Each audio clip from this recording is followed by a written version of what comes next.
خلونا نبدأ رحلة مائية مختلفة شوية. رحلة هتاخدنا من الأنهار اللي بتعيش فيها الدلافين في آسيا لحد أعمق بحيرة في العالم كله في سيبيريا.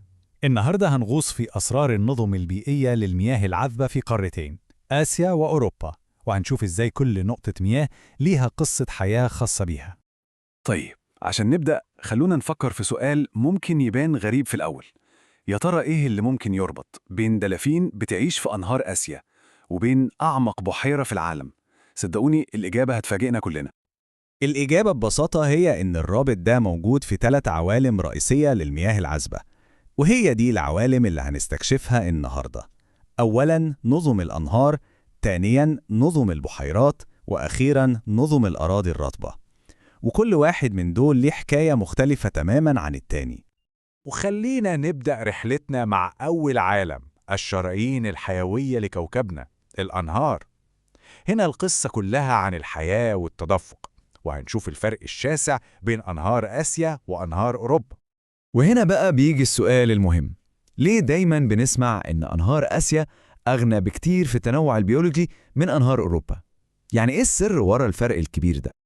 السر الحقيقة في سببين أساسيين. أول حاجة، مناخ آسيا نفسه متنوع جدا، يعني فيه من القطب الشمالي المتجمد للمناطق الاستوائية الحارة. بس السبب الأهم فعلا هو إن آسيا فيها بيئات مائية دافية واسعة جدا، ودي حاجة نادرة هوي في أوروبا اللي أغلب مناخها معتدل. والمياه الدافية دي هي اللي بتفتح الباب لكنز حقيقي من التنوع البيولوجي.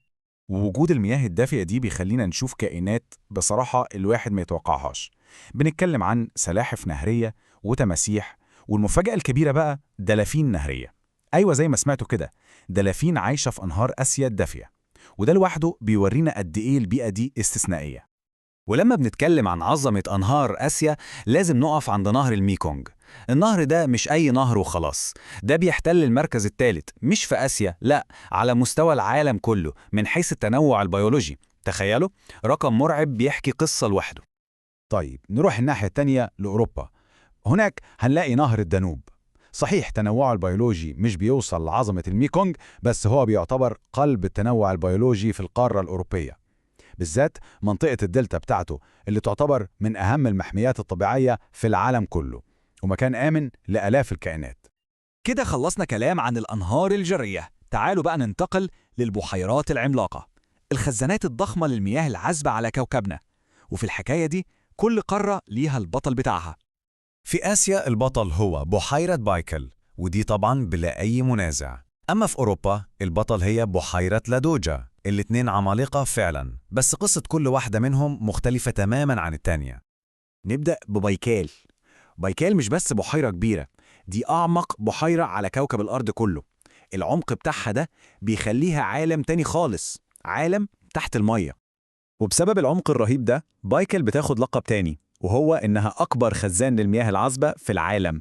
عشان نتخيل الموضوع، البحيرة دي لوحدها فيها حوالي 20%، يعني خمس كل المياه العذبة السطحية اللي مش متجمدة على الكوكب كله. رقم خيالي فعلا. والحكاية مش بس عمق وحجم، لأ، دي كمان تعتبر من أنقى بحيرات العالم. نقاء ميتها ده هو اللي خلاها تاخد لقب لؤلؤة سيبيريا. وطبعا عشان كل العظمة دي منظمة اليونسكو حطتها على قائمة التراث العالمي. أما بقى بحيرة لادوجا في أوروبا فهي أكبر بحيرة في القارة كلها. صحيح هي مش بنفس عمق أو حجم بايكال، بس أهميتها البيئية ضخمة جدا. وليه؟ لأنها محطة استراحة أساسية لملايين الطيور المهاجرة كل سنة، وهي في رحلتها الصعبة. طيب، يلا بينا نختم رحلتنا في عالمنا الثالث والأخير، الأراضي الرطبة.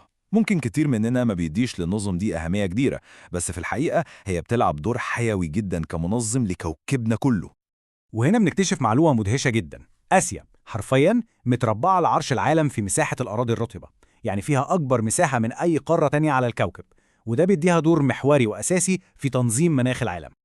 طيب، الأراضي الرطبة دي نلاقيها فين بالظبط؟ في آسيا الموضوع واسع جدا، بتبدأ من غابات المنجروف في جنوب شرق القارة، وتطلع لسهول الفيضانات في منشوريا، وتوصل لحد أراضي التندرا المتجمدة في شمال سيبيريا. أما في أوروبا فهي متركزة أكتر في الدول الإسكندنافية وفي دلتا نهر الدانوب اللي لسه كنا بنتكلم عنها. لكن للأسف كل الجمال والنظم البيئية العظيمة دي مش في أمان.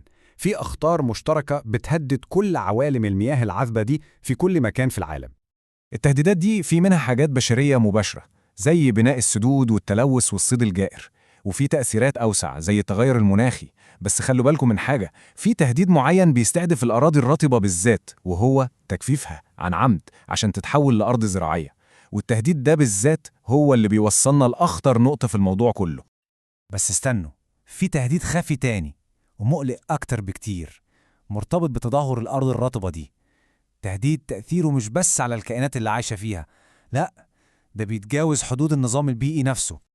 لما الأراضي الرطبة دي بيتم تجشيفها، التربة بتاعتها اللي فضلت مئات السنين شايلة جواها غازات دفيئة فجأة بتبدأ تطلق كل الكميات المهولة دي في الغلاف الجوي.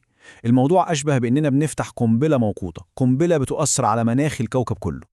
وهنا بنوصل للسؤال الأخير والأهم فعلا، إزاي ممكن نحمي نظام بيئي مش بس عشان نحافظ على كائنات عايشة فيه، لكن لأنه حرفياً بيساعد في تنظيم مناخ الكوكب اللي كلنا عايشين عليه؟ الإجابة على السؤال ده هي اللي هتحدد شكل مستقبلنا كلنا.